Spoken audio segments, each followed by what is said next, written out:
Баршаңызға қайырлы күн достар, сіздермен болған мен Жанар. Бүгін өте оңай және тез дайындалатын тағамның рецептімен бөлісемін. Ол үшін видеоны соңына дейін қараңыздар. Ең алдымен бізге піскен ет және асқабақ, картоп, пияз және сары май қажет болады. Сары майымызды ыдыста ерітіп аламыз. Міне мен ерітіп алдым. Сары маймен өте дәмді болып шығады. Егер қаласаңыз, ақ маймен жасасаңыз да болады. Пиязымызды ұзын-ұзын етіп турап алып, қызыған майымызға саламыз. Жақсылап араластырып, ары қарай картопымызды дөңгелек етіп турап аламыз.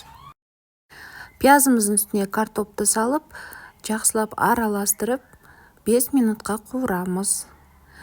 Сол ортада асқабағымызды 4 бұрышты етіп турап, үстіне асқабағымызды саламыз.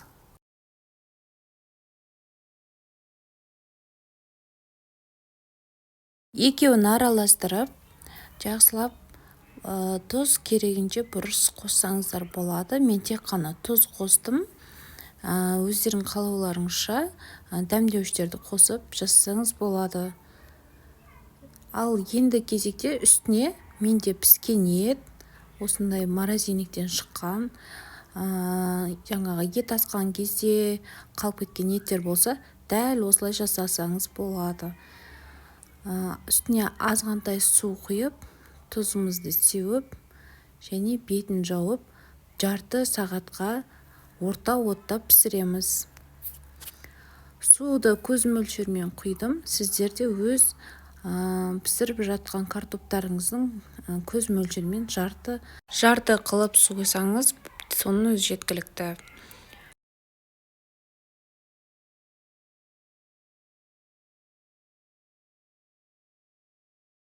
Жарты сағат уақытымыз өтті. Біздің картопымыз бен асқабағымыз пісті. Қазір ыдысқа салып, өздеріңіз қалауларыңызша аскөкпен әсемдесеңіз болады. Мен укроп салып әсемдедім. Өте дәмді болып шыққан. Сіздерге ұнап жатса лайк басып, тіркеліп алуды ұмытпаңыздар.